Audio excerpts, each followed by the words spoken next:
We welcome all of you to this first in a series of virtual forums focused on the 2025 Southern California wildfires.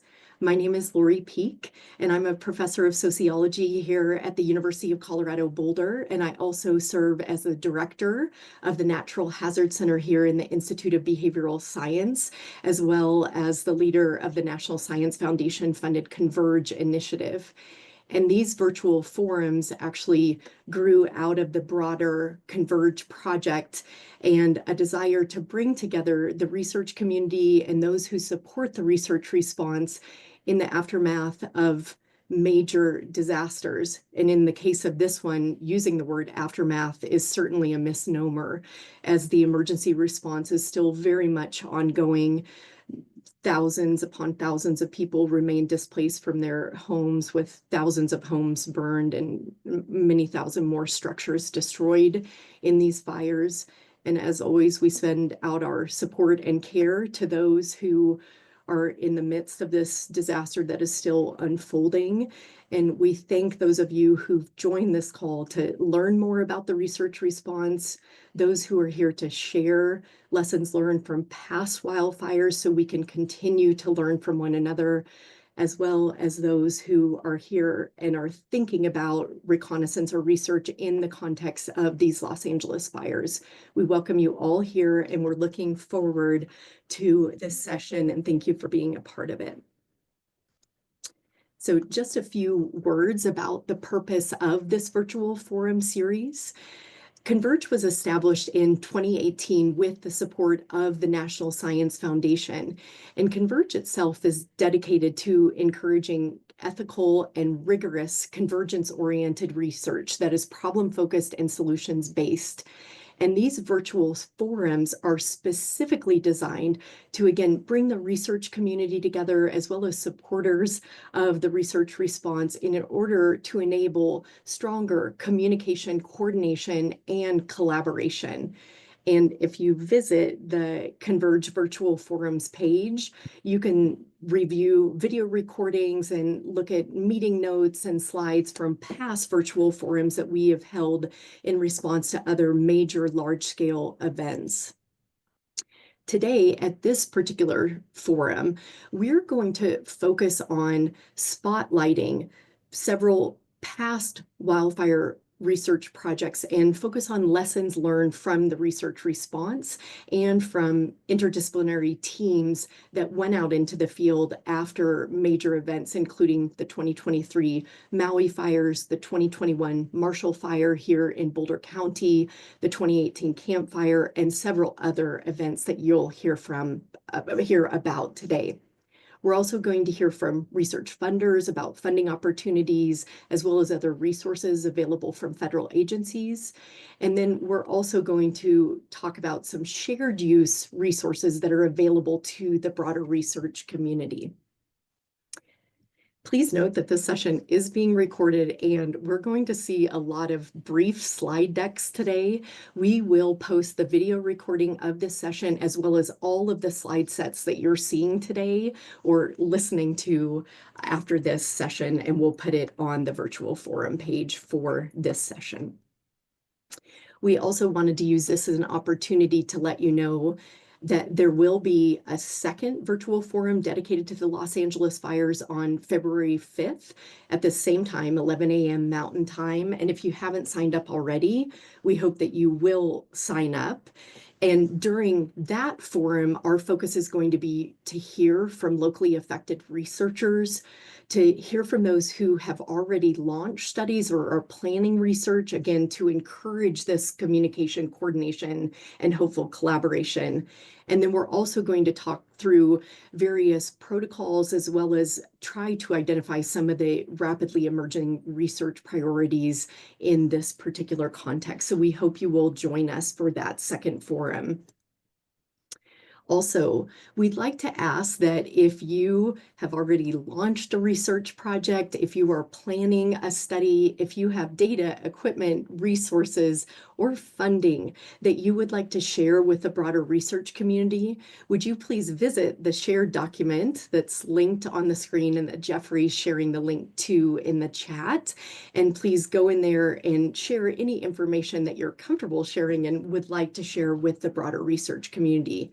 And thank you to those who've already gotten into that document and shared about your projects that you're planning to launch in response to these fires. So without further ado, I'm now going to turn to part one of what is really sort of a three-part virtual forum. And so again, during this first part of this particular session, we're going to focus on lessons learned from prior wildfire reconnaissance and research efforts. And please know, as you're listening to these fabulous presenters who are going to follow, if you have questions, comments about anything that you hear from these teams, let's please be active, continue to be active in the chat today in order to respond to what you're hearing. And we, again, do have several brief presentations planned for today, but we're going to use any remaining time for more open conversation among the research community to answer any questions that are posed and so forth. So to those who are participants today, again, let's be lively. Let's use the chat as we need to raise questions or to make comments based on what you've heard. And we'll move through our presentations. And again, we'll use any remaining time to come back to what it is that you're sharing in the chat, or the presenters will respond to you real time once their presentation's over. So here are some of the folks that we're going to hear from in this order. And we're going to hear from Katie Dickinson first from the Colorado School of Public Health about research following the 2021 Marshall Fire.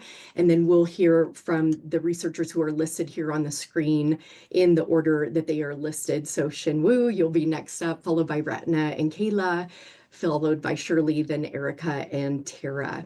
And each of these people who we're going to hear from today received quick response research funding from the Natural Hazard Center or Weather Ready research funding from the center with the support of the National Science Foundation or NOAA. And so we acknowledge the funding support for the projects you're going to hear about, and also acknowledge these researchers who really stepped up with a heart for wanting to share with the broader research community some of the lessons that they learned in the context of their research.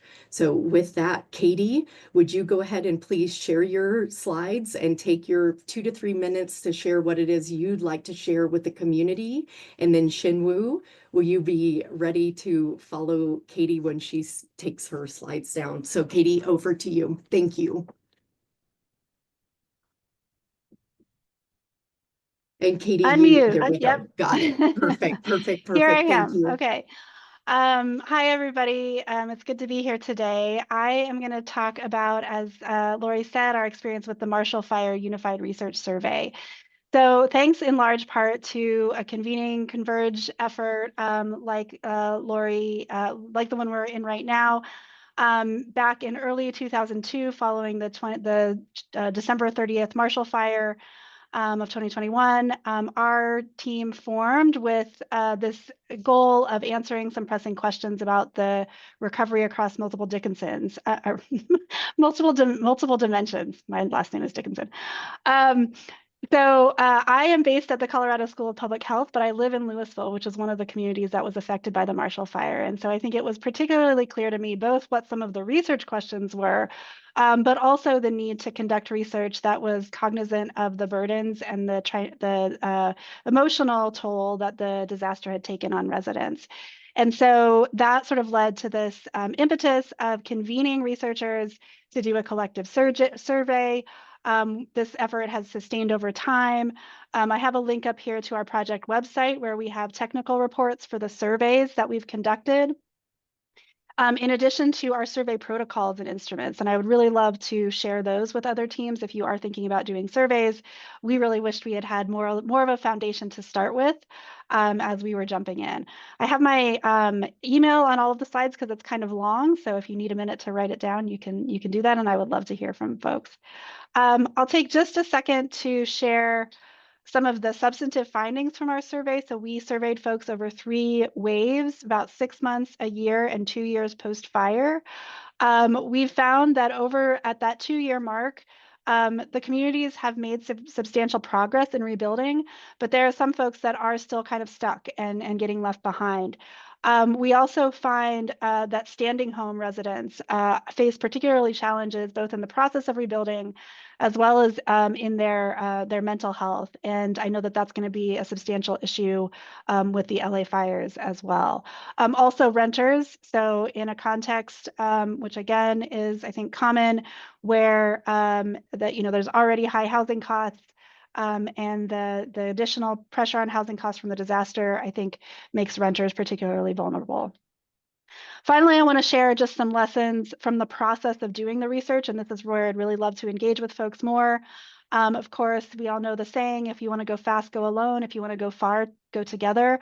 Collaborative research is really important, both for reducing those burdens on communities, but also just for doing good science. There's so many different dimensions to these disasters, and it's crucially important that we be able to look at the problem from multiple different angles. In that process, while we are trying to move quickly, it's really important that we take the time to build relationships, both within these teams that are forming in a really kind of emotional, context, and also with the communities and the partners that we're hoping to, provide relevant information for. And finally, just, thinking about this has been a real challenge for us. It's easy to get sort of that rapid response funding, but thinking about these disasters are, we're 3 years out now and our recovery is not over. So we are continuing with funding from the Joint Science Fire Program to follow up with communities, but thinking about how to build a sustainable and longer term project, I think is really important and something that's, a challenge, but good to think about from the beginning. So I will stop there. Thank you so much, Katie. And I put the link to the Marshall Fire Recovery and Resilience Working Group in the chat. But if there are other links that you want to share in there, including to the design safe publications of your survey instruments or any other materials you want to spotlight, please do share those. And thank you so much for leading us off. And we're going to turn to Xin-Woo now. If you'd please share your screen. Thank you. And I will. And that's perfect. Thank you. Oh, Xin-Woo, it was in full screen mode and it just dropped off. If you can really? share Okay. again. Okay, I Thank will you. be quick to fix the problem.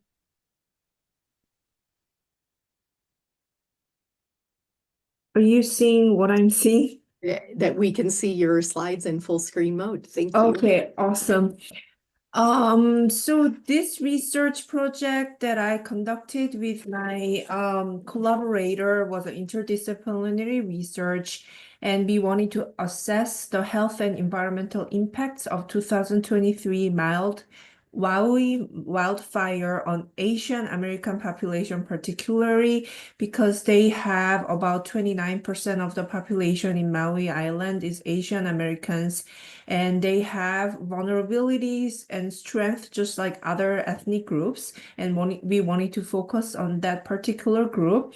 And we conducted survey and the soil contamination analysis, and there are some lessons that we learned that because of the nature of the disaster research, we wanted to get there as soon as possible. But because of the disaster recovery, it's ongoing. Some of the data was not available for us. So that really, when I heard Katie's presentation, I was like, that's exactly what I learned. It's interesting.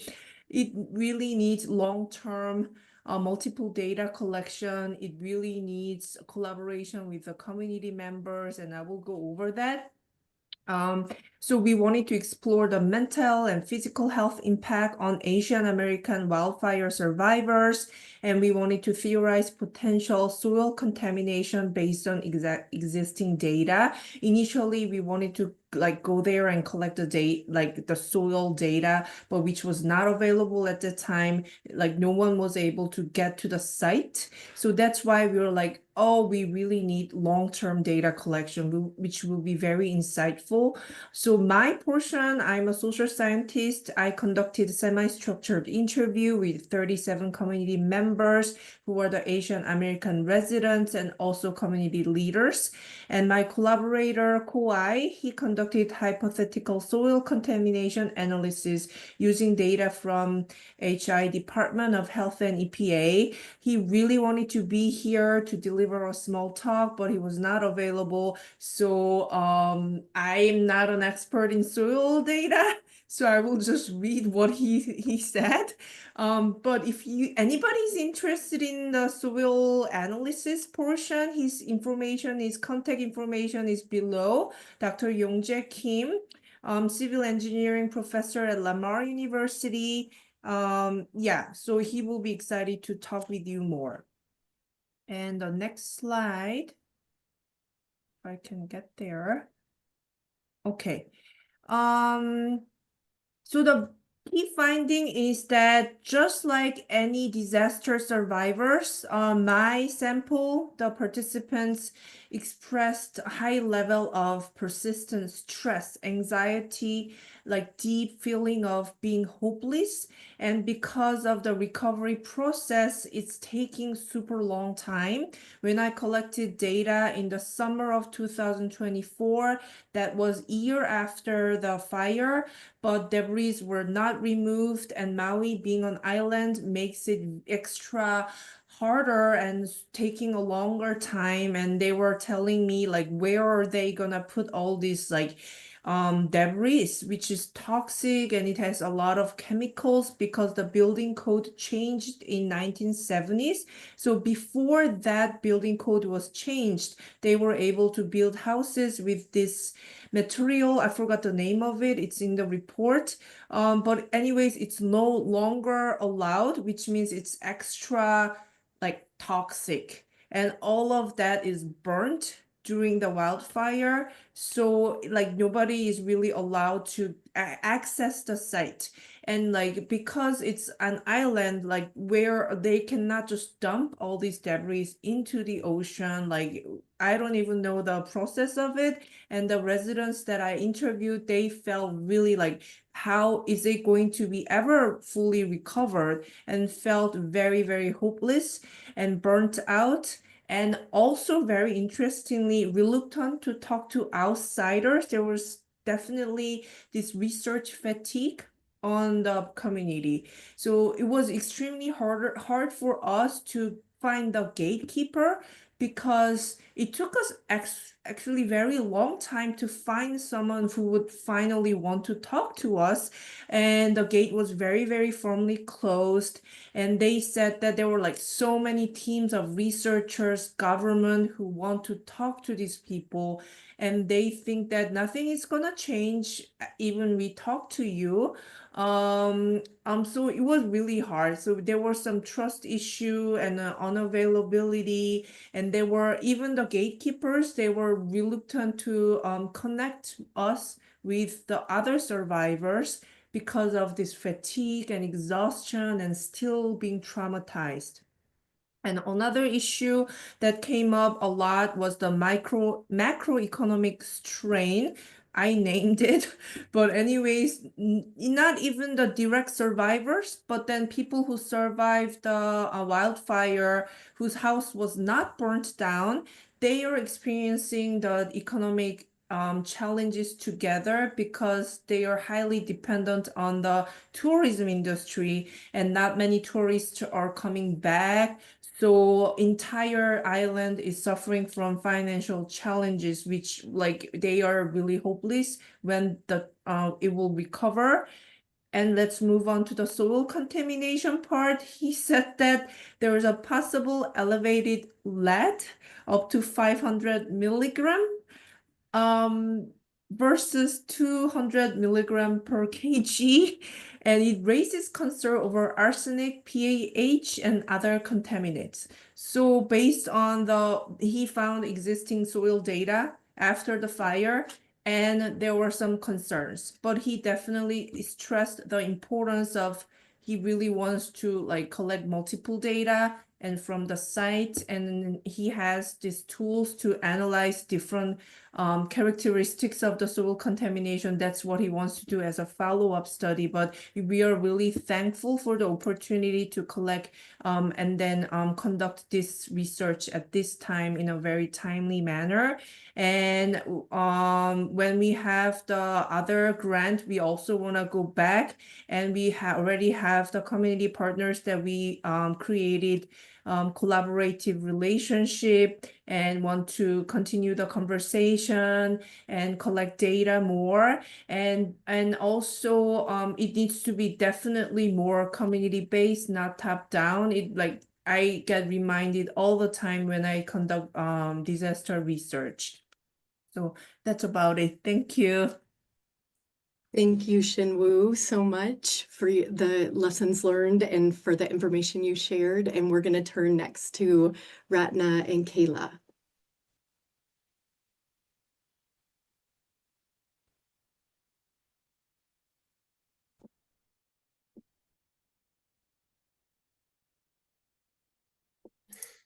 Right. Thank you so much for joining us today. This was perfect for us to be following Dr. Choi because we also did conduct a research on the 2023 Maui wildfires. And interestingly, our key takeaways are from a slightly different perspective where we were looking at the recovery and more so the people-focused aspect of it. So three of the major takeaways that I want to highlight, and something that one of our other presenters has already also indicated, is that the first one is you have to ladder resources, and that includes leveraging the local organizations that are already active, because as Dr. Choi mentioned, trust is a huge thing in that community. And so, trust, coordination, deduplication of services, those were all essential considerations, and which is why it's so critical to ensure that if you are responding in a manner that is considering the local organizations that are already active and doing the work out there. The second one is long-term consideration. Of course, housing market was inflated, and I'm sure there was a lot of discussion about how FEMA's attempted support of that actually made it slightly worse. Some of the things we heard is that, we also need to ensure that community resilience is emphasized, and that includes ensuring that communities are active in their mitigation and preparedness measures, whether it's with resilience hubs or it's ensuring that they are understanding how to prepare better for the next one. So essentially collaborative approaches that are, again, bottom up. And the third one we found was, again, the vicarious trauma extends far beyond what the survivors are facing and going to face. This is a long-term recovery. And just to put it in slight perspective, the Joplin, Missouri tornadoes that happened in 2011, they still have not fully rebuilt, and they lost 9,000 structures in that tornado. And so, 13 years later, 14 years later, so this is going to be long-term, and planning to support recovery in the long-term includes thinking of more than just the lost structures, thinking about the mental health impacts in addition to the demographic disparities. They're going to impact the economic ability for people to be able to recover. And lastly, of course, that timing and consideration of tourism reopening. And for context, we actually took a slightly different approach, and Dr. Witkowski will talk a little bit more about some of the more specifics we did, but we interviewed 31 participants across 14 organizations and 6 local community members. So these were some of the perspectives that were echoed in their sentiments. Okay, if I could. Thank you so much, Ratna, and I also just want to thank Lori and Converge for the opportunity to talk today. I am Dr. Kayla Witkowski, and I'm with Florida Atlantic University. And even though I only have 1 minute, I want to start with a quote by Sontag. "The problem is not that people remember through photographs, but that they remember only the photographs." I think this quote really embodies a lot of our key takeaways for doing visual data collection in the aftermath of the Maui fires. This leads us to our 3 tips. Tip number 1, establish guidelines for the burn zone. In Maui, conversations and photos surrounding the fires were exclusively centered on depicting the burn zone. We followed other visual scholars and took a strong stance of not focusing on destruction, but that doesn't mean that we shied away from topics that were important to our participants. An example of how we did this is incorporated in the photo on the left-hand side here. I also have a QR code for our gallery, which includes some of the photos that we collected. Tip number 2, we had to adapt our approach to visual methods at various times throughout the project, partly because we didn't feel comfortable putting our flyers next to flyers for immediate needs, even a year after. Luckily, we had included interviews in addition to other methods in our IRB, which allowed us more flexibility.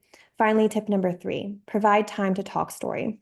Talk story is a term for slowing down to share stories in Hawaii. While the term is unique, the premise is not. People wanted time to share their stories, honor their time. Thank you, Ratna and Kayla, and thank you for honoring us with those lessons learned. Thank you. We're going to turn to Shirley next. If you would please pull up your slides. Thank you. Good morning, everyone. I'm Shirley Feldman Jensen from California State University, Long Beach. In 2018, the Woolsey fire began to burn in the Malibu Canyons area.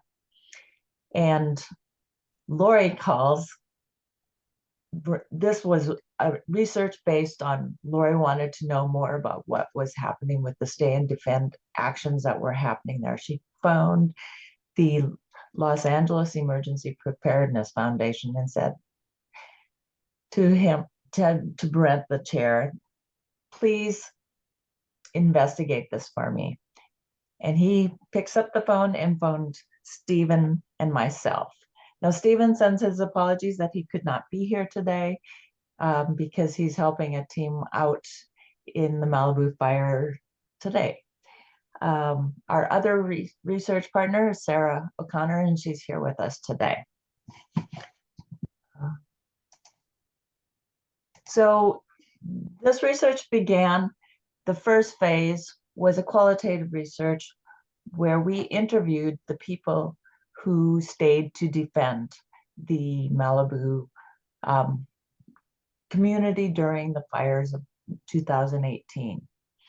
We gathered more than 60 semi-structured interviews, and it really advanced our understanding of how resilience took root in that community.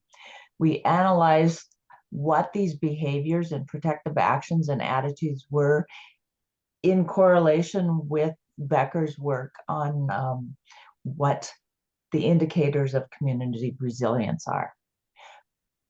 Foundationally to this work is much of Louise Comfort and Kathleen Tierney's work, and I just want to give them a shout out because I saw them there today. But we realized at this point, there is so much more here, and we were working in this process of building trust with the community and could not abandon them. So we recognized that this needed more translational research, and this began to become a phased process.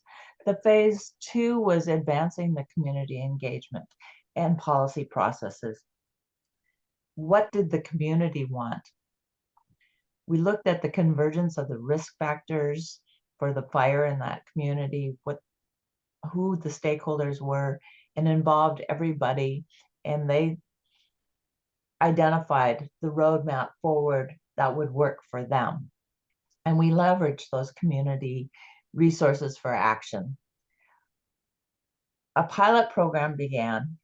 We are now 6 years out. A pilot program began where they selected a brigade, the Malibu Community Brigade, and it was done in conjunction with the Los Angeles Emergency Preparedness Foundation, the collaboration with the Los Angeles County Fire Department, who really supported that process and provides training, and they were authorized by the Los Angeles County Board of Supervisors. We do need more time to further implement the action that the roadmap provides. But Fires are burning now in the Malibu Canyons once again, and with the adjacent Palisades fire. But the lessons learned were that we need to focus on what the community needs, not what we as the researchers want or need. We need to focus on what they want for building their community. And we also have the duty to share what we already know, package it for use for building recovery and resilience and ownership of the risk they have chosen to live with. More action research is needed. And I encourage any of you to explore not just what we need to know, but how we can help our communities apply what we already know so that we can live in a better way. Our lessons learned really stem out of love in the public sphere. Bring your heart to it. Build that trust. Engage the community and empower others to address the risk. Address it in their priority, not your priority. Our role is as a servant. We're providing a service. Support them with our research and not take from them, not take from a traumatized community, but share that knowledge that has been locked away in inaccessible journals. Help them with what you know and help them learn the processes that can get them to a place of growth and learning and resilience. And finally, I would like to just say the importance of remembering to take care of yourself is another lesson that is learned in this process, because hearing the stories, just like Kayla and Shinwoo were talking about, can really break your heart, and you have to take care of yourself too. And because these fires are burning in Los Angeles, and I know many of you are interested in it, it's important to consider culture. And the Los Angeles culture is often viewed as this giant monolith, this huge place that's unknowable, but is really a series of small towns that grew together. And it still behaves like many small towns. It's very locally oriented. It's a mosaic of cultures. And just like in research, in our work, it's at the intersection of different communities that the innovations occur. So what's interesting about the Palisades fire or the Eaton fire is that it abuts many different cultures, and we can really learn from that. If any of you are interested in Los Angeles and to understand this concept better through some of everybody's favorite thing is food, watch The City of Gold. Jonathan Gold was a food critic for Los Angeles for many years, and he viewed it through a sociological lens and helps you see where those intersections and communities are, and gives you a much more realistic picture of Los Angeles. Thank you, Shirley, very much. And thanks for the words, and thanks for the reminder about paying attention to culture among the other lessons.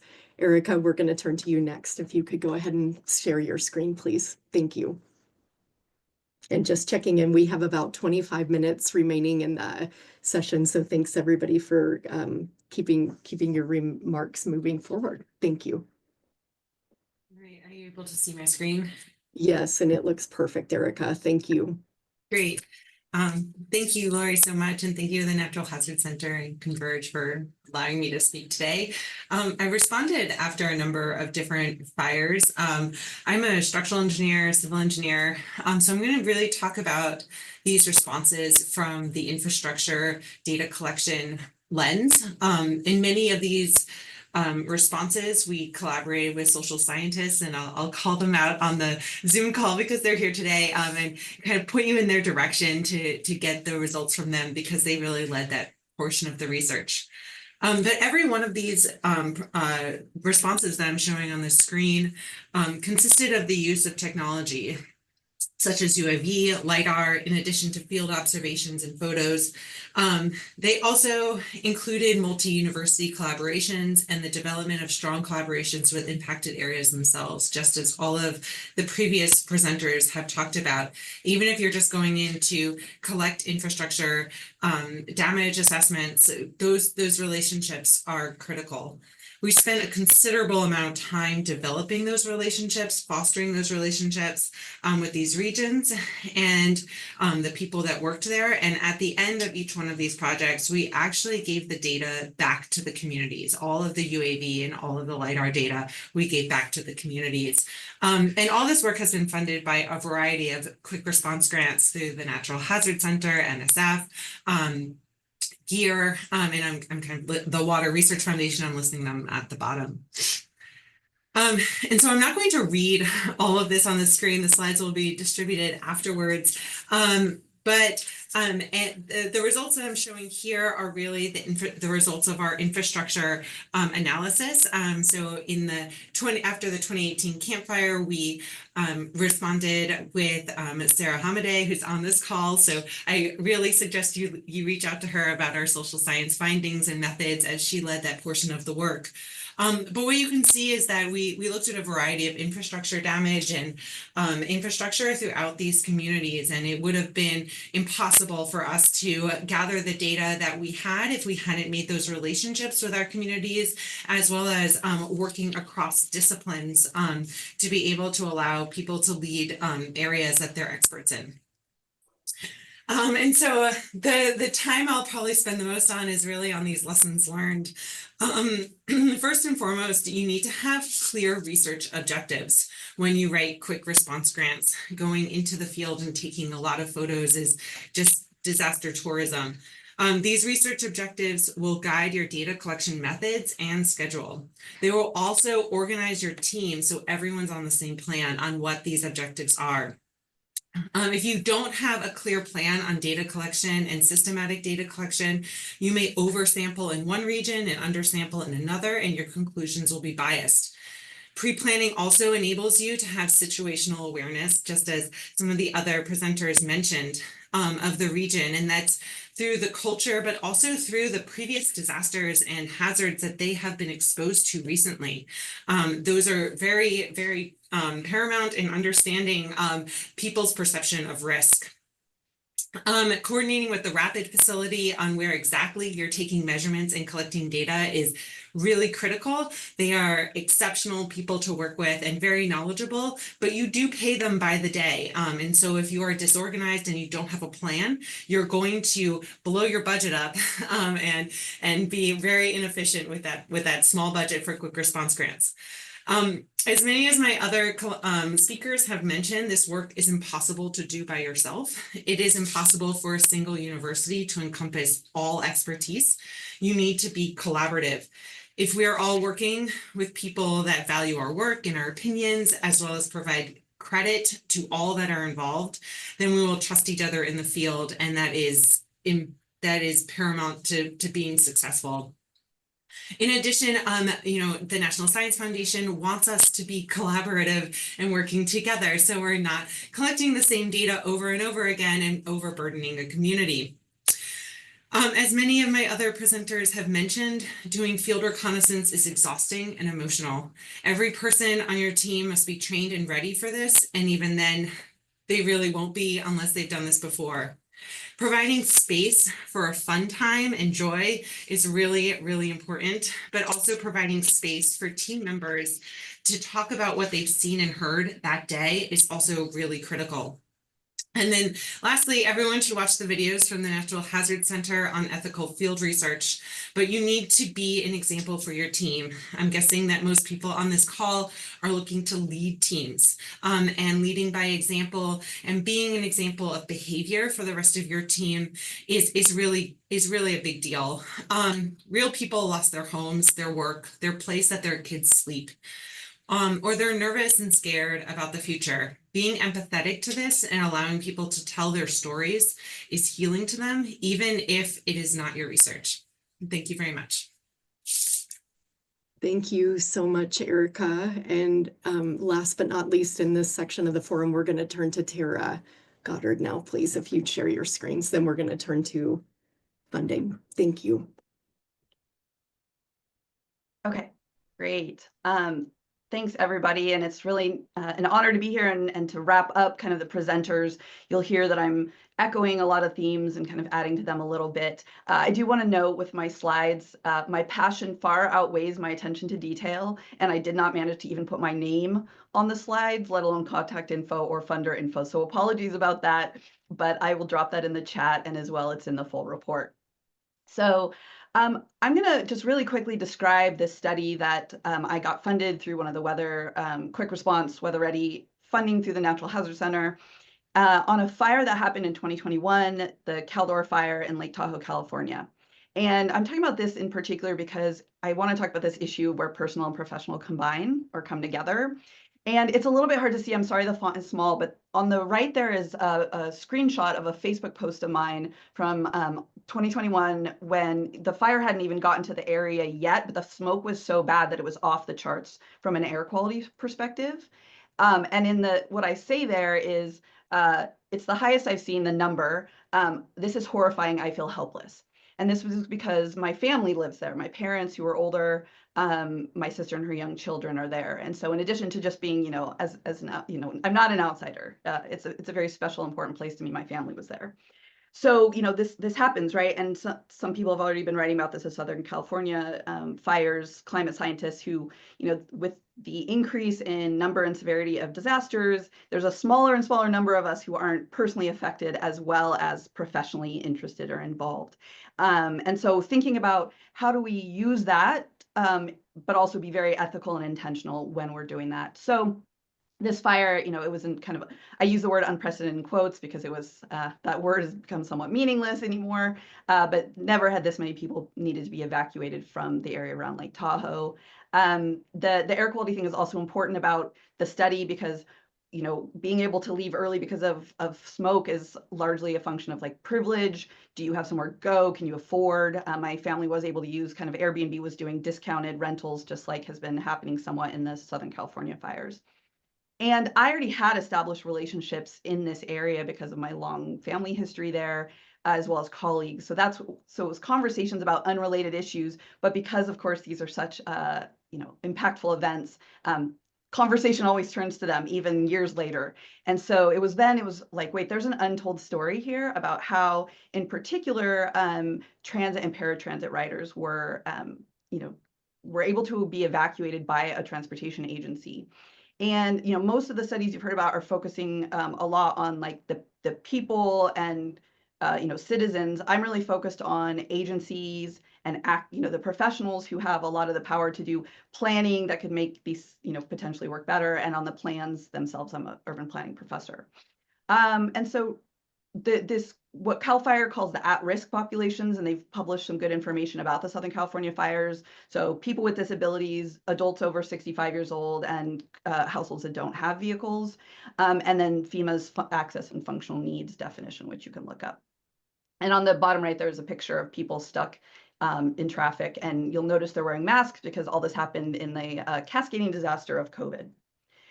So key findings, I'm not going to spend much time on this. I'm happy to talk about it, and you can find the full report here with the QR code or the link. But it was a very successful evacuation in the sense that, as far as they know, there was no one left behind. A lot of people got out by bus. They became the kind of de facto evacuation tool or mode for the local unhoused residents, which is a big part of that story, and almost 500 people with disabilities. But a big kind of outcome was just the need for transportation agencies and professionals to see themselves as more part of disaster planning and response and get training and support to do that. And then it really, you know, this, as we know, so much in disaster, it's the above and beyond efforts of individuals often that lead to successes. But as someone who's really interested in protocols and plans and systems, you know, there's a real need to understand, how do we take the burden off of individuals needing to shoulder burdens if we can, by having things in place ahead of time. So then I'm just going to finish here by, you know, again, these I think echo a lot of the themes you've heard. So I think this personal experience in relationships, it can be a powerful source. And I think some researchers, particularly junior researchers and scholars, may be discouraged from being like, oh, that's too personal, that's too close to home. And I don't think that's true at all. It's just a matter of really needing to be intentional and reflective about, you know, what's called our positionality, right? And so not only in how we approach all of it, the research design, and certainly the write-up of what is our access? What is in what way are we a local and in you know, personally affected? In what way are we the outside researcher, et cetera? And conveying that with the people that we're working with very clearly and explicitly can I think make it valuable and possible to do this kind of thing where your personal and professional overlap. As well, many of the people that we are working with and studying, as you've heard from all the speakers, you know, people in their professional roles are often affected personally as well, right? So I think this idea or this point about like even LA, which we think of as this mega metropolis, is a bunch of, you know, smaller communities. And I wrote down, like, even at the metro scale, the giant scale, life happens at the neighborhoods level, right?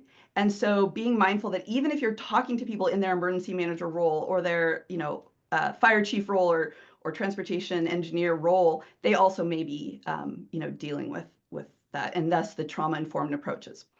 I think adjusting our expectations, and this could be multiple webinars all on its own, as far as how much time this takes, understanding what that is going to mean for scheduling and talking to people and all that. But then also, I'm really passionate about thinking, how do we use our relative power, whether we're a journal editor or a frequent reviewer, or we sit on a human subjects board, wherever we are, that we can be promoting, supporting this type of work and the additional, say, time and things that it takes, or the ways that, you know, you're not going to stick strictly to an interview guide, because you're going to have these conversations like other speakers have talked about and telling stories. And that often necessitates going away from what your original structure was. And that's fine, as long as you're doing it in an ethical way that protects the people you're working with.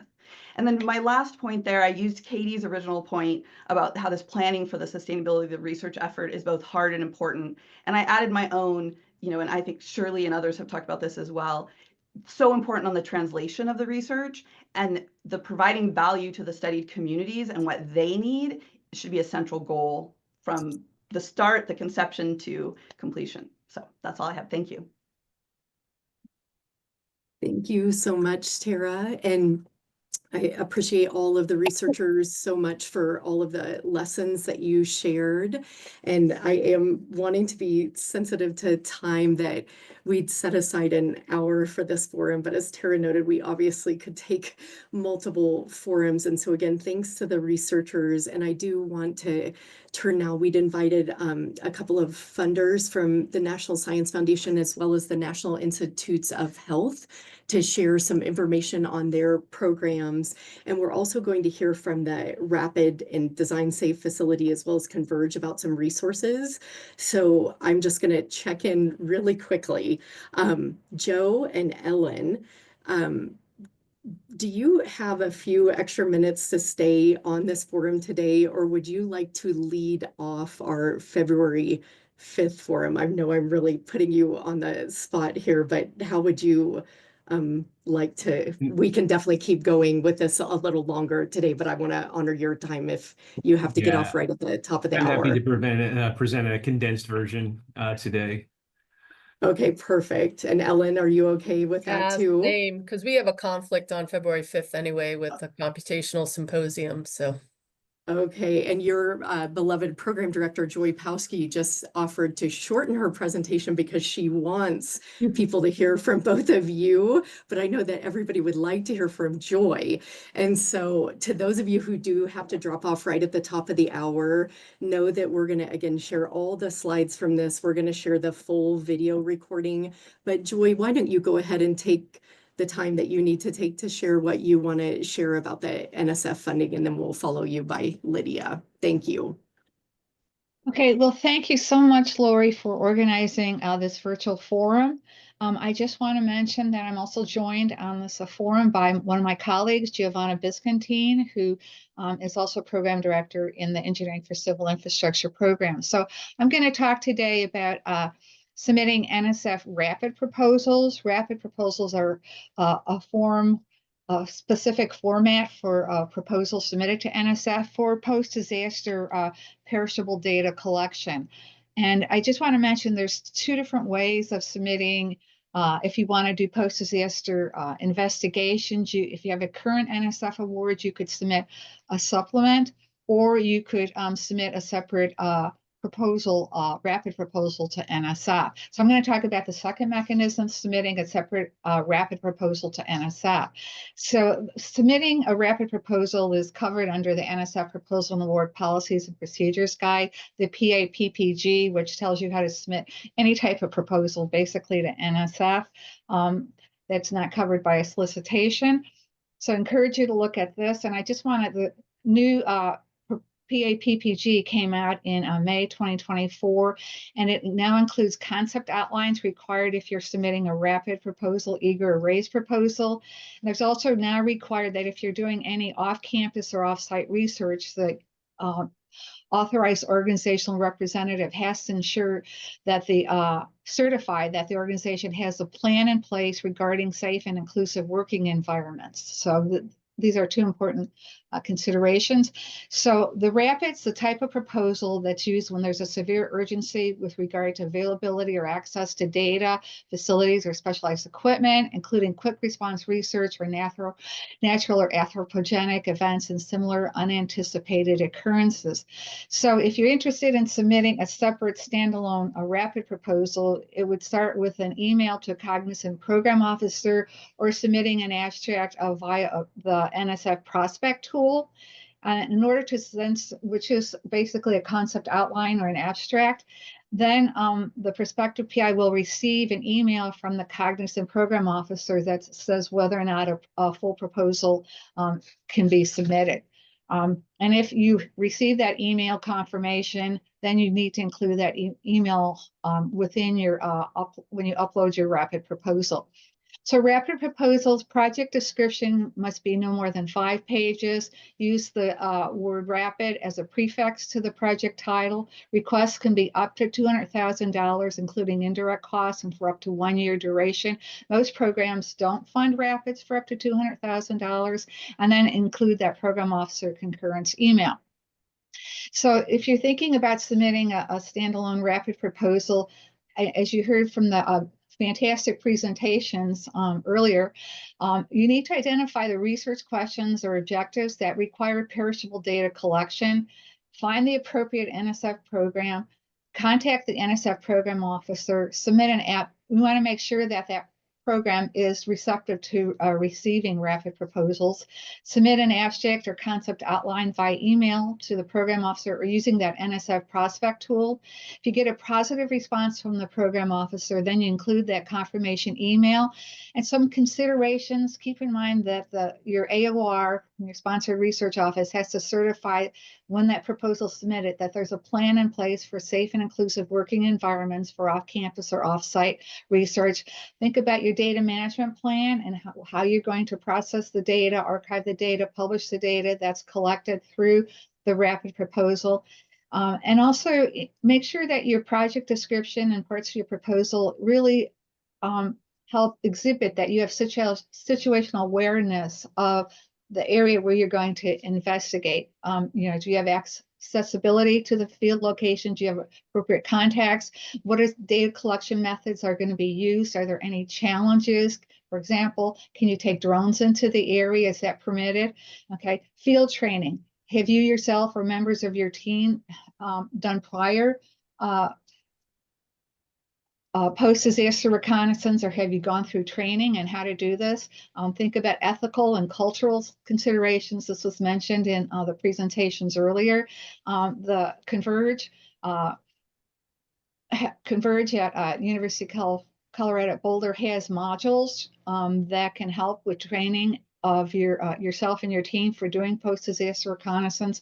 If human subjects are going to be involved, you have to have institutional review board, either exemption or approval. So you need to go through that process. If your field reconnaissance is going to have any environmental impacts, you might need to have your institution submit an organizational environmental impacts checklist. If you're involving registered historical places, that needs to be addressed in the proposal. Or if you're going to be doing any kind of work with tribal nations, lands, or resources, that will need to be addressed in the submission as well. So there's many things to think about. So that's why you need situational awareness of the location you're going to. So I just want to go back to this, making sure that the proposal must also address safe and inclusive working environments for off-campus or off-site research. And some of the presentations earlier touched upon this.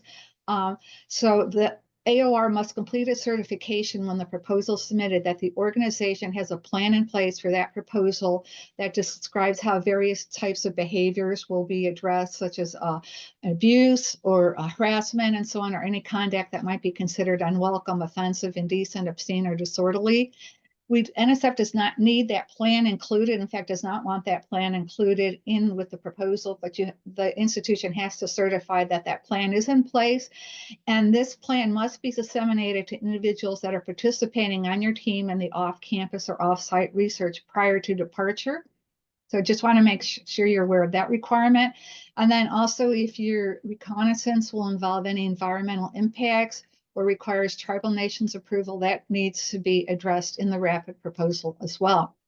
And you're going to hear in a few minutes about resources that are available on my Natural Hazards Engineering Research Infrastructure. This is a mid-scale facility that's supported by my division, Civil, Mechanical, and Manufacturing Innovation. And you'll hear about the CONVERGE modules, you'll hear about the rapid facility, and then the design safe for archiving data is collected as part of your reconnaissance.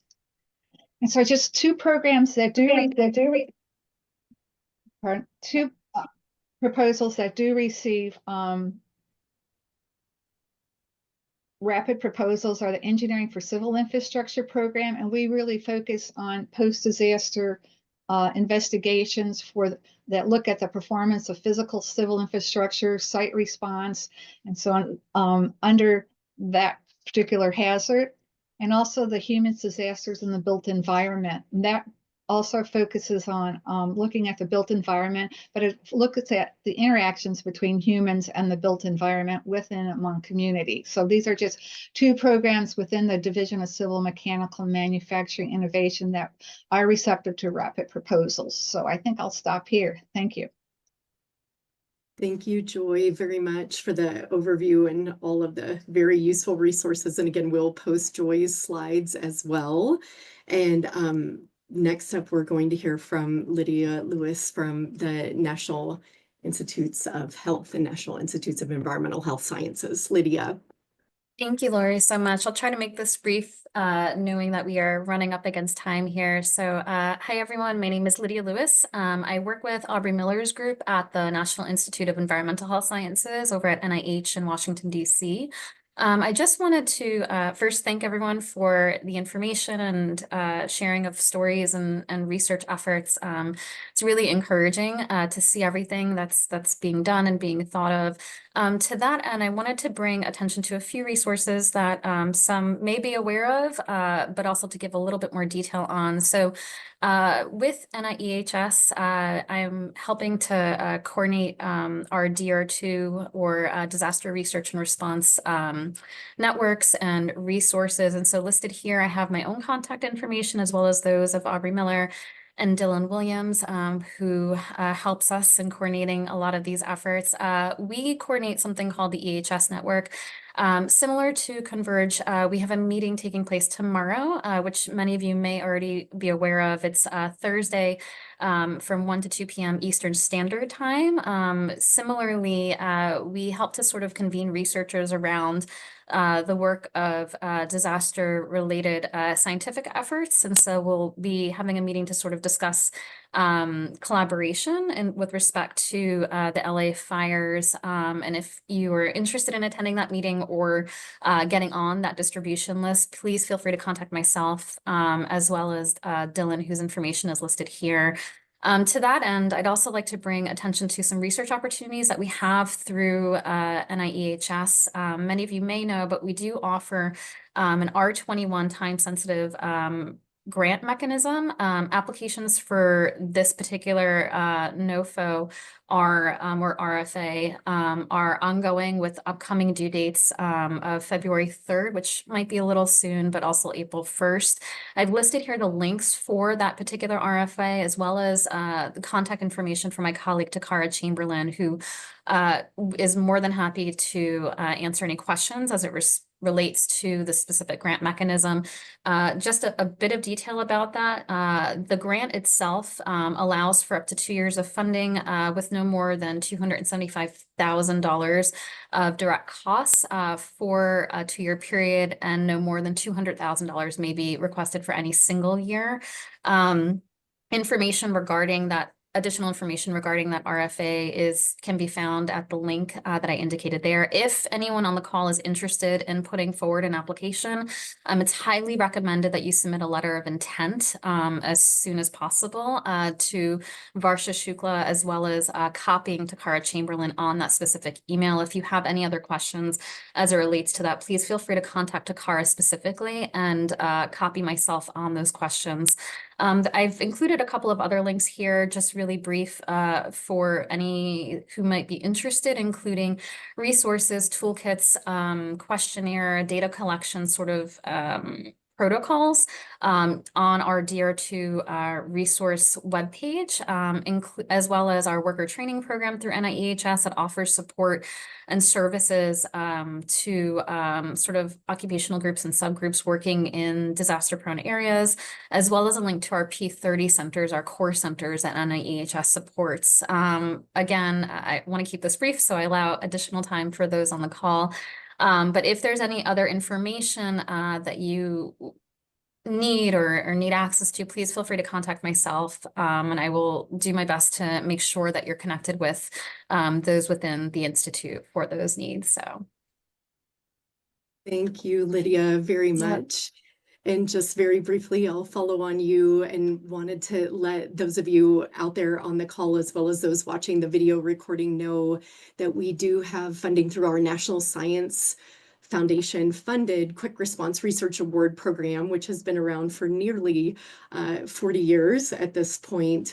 That the Quick Response Research Award program, many of the projects you heard about in the initial portion of this call were funded by the QR program with the support of the National Science Foundation. And that program provides both training as well as funding up to $5,000 to support the ethical as well as rapid collection of perishable data. So key to these proposals, as with much larger NSF rapid grants as well as the R21s, is showcasing how the data are indeed perishable, what the intellectual merit as well as potential broader impacts of the projects are. And you can learn more on the Natural Hazard Center website about that program. And at present, with the support of the National Institutes of Health, we actually have a special call of the Quick Response Research Award program that is currently live and is focused on health outcomes and climate-related disaster research. And this special call was established in 2023 with the support of the NIH to the National Science Foundation for the Natural Hazard Center's Quick Response Program to establish this call. And these available funds through this special call support awards in the range of $10,000 up to $50,000 for larger interdisciplinary teams. And the funds must be used to collect perishable, health-relevant data that are focused on the experience of socially marginalized populations. And the events that are of focus in these calls must have occurred within 6 months or less of the proposal submission. And we've awarded more than 10 awards to date under this special call, and the abstracts for those recent awards are available on the Natural Hazard Center website. And it's important to note, and this is going to lead into some of Joe Wortman's comments that are forthcoming, at this time, given that we only have a limited amount of funds still remaining for this year's special call, we are only accepting proposals under this particular special call for research that is focused on the 2025 Los Angeles wildfires. And as noted, we are going to prioritize interdisciplinary proposals that include the use of equipment from the RAPID facility. So more on that in just a moment. And the submission guidelines are live on our Hazard Center website. And the key deliverable from both the Quick Response Research Award Program as well as this special call on climate-related disasters and health is a 20-page report that's submitted to the Natural Hazard Center that then we both substantively review as well as professionally review and then release widely through our website. And we have well over 400 reports from our Quick Response Program and other allied programs on the Natural Hazard Center website that we hope you will review. And so with this, I'm now going to turn to the final section of this virtual forum. And this one is indeed focused on National Science Foundation funded shared use resources. And to begin, I wanted to point to the fact that we have 12 training modules, as Joy alluded to in her presentation, available through our CONVERGE facility that focus on a variety of topics that you've heard about today, including collecting perishable data, conducting emotionally challenging research, reciprocity in research, disaster mental health, and many other topics. And we hope you will access these freely available modules and use them in your research as well as teaching and mentorship. We also have dozens and dozens of check sheets available through our CONVERGE Extreme Events Research Check Sheet series that deal with topics, everything from writing a literature review for an NSF proposal, all the way to conducting emotionally and trauma-informed interviews to mentoring graduate students in the context of field research. So we hope you will check out these check sheets and download them for your use. We also wanted to point to an article led by Dr. Rachel Adams, who is here at the Natural Hazard Center, along with Candace Evans and myself, that focuses on defining, collecting, and sharing perishable disaster data. And hope you may check out that publication as well as other publications from our website. Also wanted to alert those of you who aren't aware that there are multiple National Science Foundation as well as CDC funded extreme events research and reconnaissance networks focused on geotechnical engineering, structural engineering, social sciences, public health, and many other topics. And we hope you will sign up if you haven't signed up for a relevant network, and also know that we are home to more than 1,700 social scientists who are members of the Social Science Extreme Events Research Network. We also, through the Natural Hazard Center over the years, have supported the publications of dozens of wildfire-focused publications. Many of the authors were on this call today, and we hope you will check out that resource via the Natural Hazard Center website.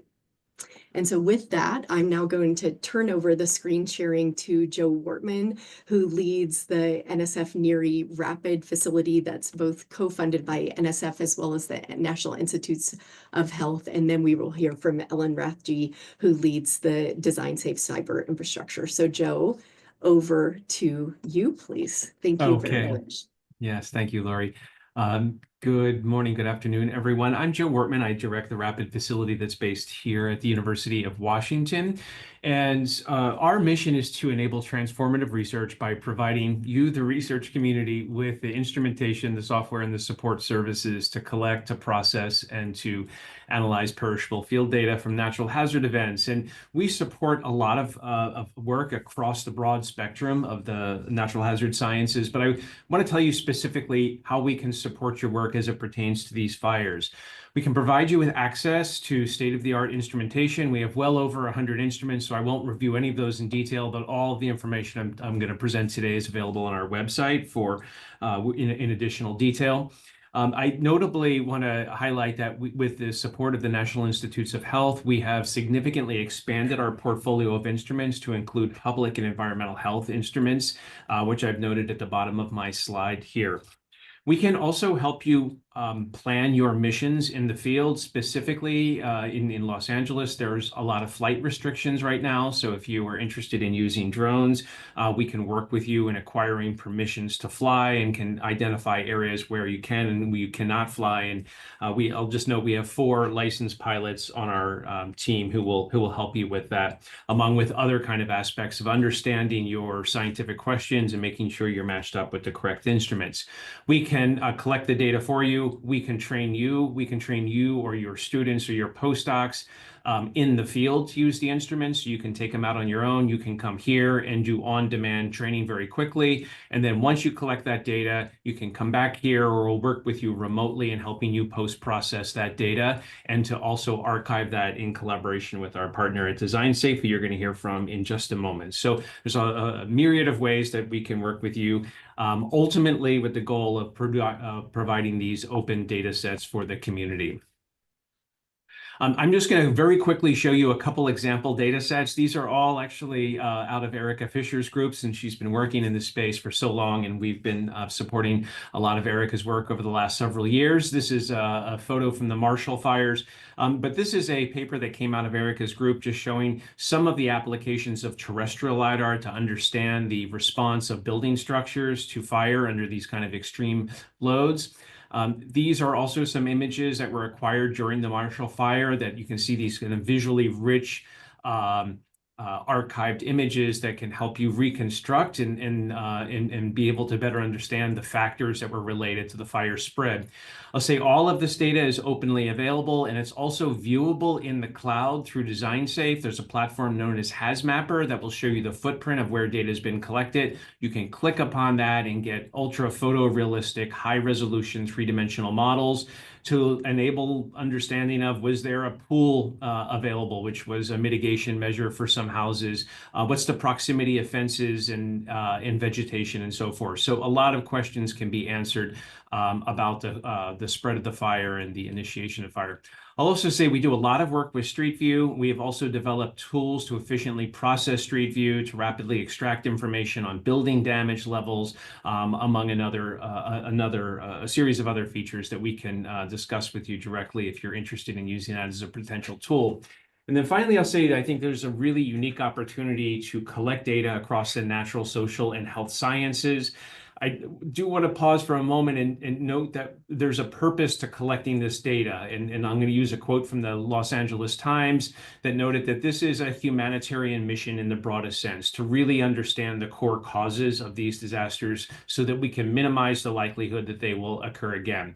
I've listed a couple of those ideas over here, but I would urge you, if you're thinking about ideas, to also consult our Rapid Science Plan that emphasizes cross-scale data collection, and that's across geospatial scales, cross-temporal scales, supporting longitudinal studies, for which we need obviously those core data sets today, and also across social scales to understand how this event is affecting different populations across the metropolitan area of Los Angeles, and then ultimately to take those data sets and to collect and synthesize those to begin to make some discoveries of what's happening at the interface of, again, the health, social, and natural sciences and engineering. More information is available on our website. It's UW Rapid, very easy to find us, very easy to make an inquiry. Just click on the button about using Rapid resources, and we'll get back in touch with you very soon. Thank you, Laurie.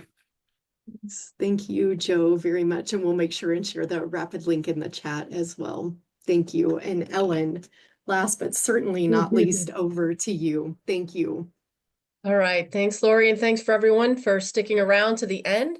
I'll make this short and sweet, but first let me introduce myself, Ellen Rathje, the PI of DesignSafe here at the University of Texas.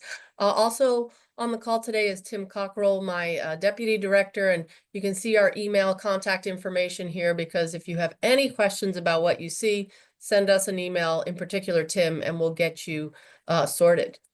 So Design Safe, there's the website. You've heard it mentioned several times today, designsafe-ci.org. And what I want to focus on today is that we're providing support during the response, so now in the next few weeks to months, but also after the field response. You heard a bit already about data archiving and publishing. So I just want to emphasize both that we support both phases of the work. So if you go to Design Safe, it's this Use Design Safe area on the left-hand side that you're going to be interested in. And importantly, there are 3 things you should be aware of, at least for relevant for today. 2 parts related to data. One is the data depot. The other is the reconnaissance portal. I'll mention those. And then I'm also going to mention Slack, which is a useful communication tool that we're using for field teams. So first, the reconnaissance portal. So this map indicates all natural hazard events for which we have links to data, some sort of field data.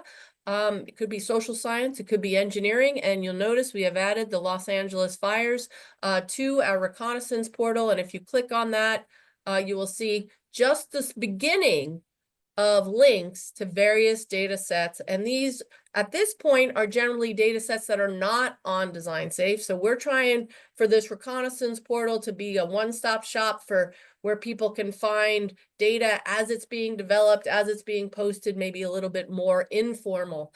And so how do you contribute to get a link added to this list? Just submit a ticket. And the easiest way to submit a ticket is to send an email to help@designsafe-ci.org, or send Tim an email, because he'll be the one who puts it up ultimately anyway. So that's number 1, reconnaissance portal. The other kind of now in the field mechanism to help you is Design Safe Slack. So we have a Slack team that supports all of Design Safe. And within the Design Safe Slack team, we initiate channels when we have different events. So you can see, for instance, a couple of years ago, the Turkey earthquakes, but now we've initiated a channel for folks to correspond and communicate about work that's happening out in the LA area in terms of wildfires.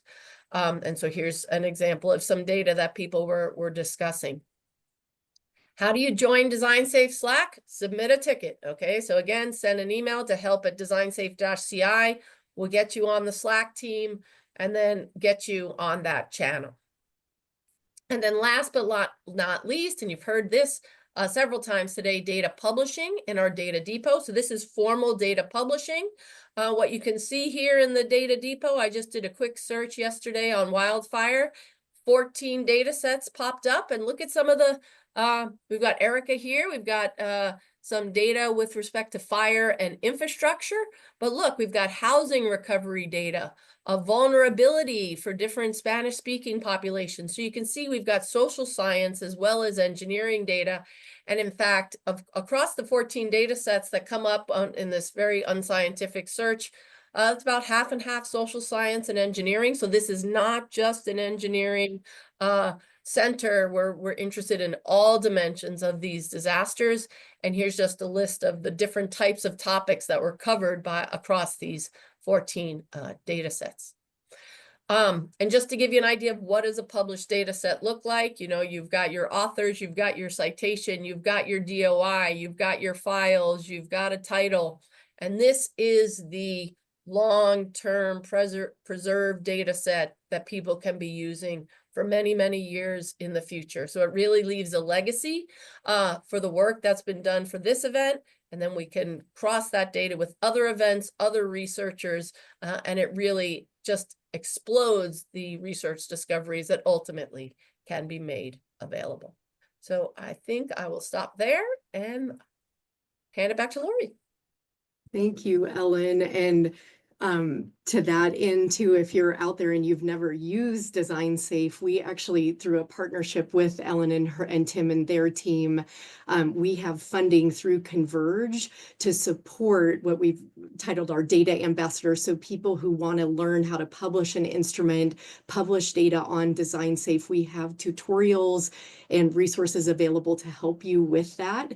And so again, please reach out to Ellen, Tim, myself, Joe, if you're interested in any of these shared use resources that you just heard about at the end, to Joy or Lydia, if you're interested in any of the funding opportunities that you heard about, or to any of the researchers who presented at the beginning of this forum.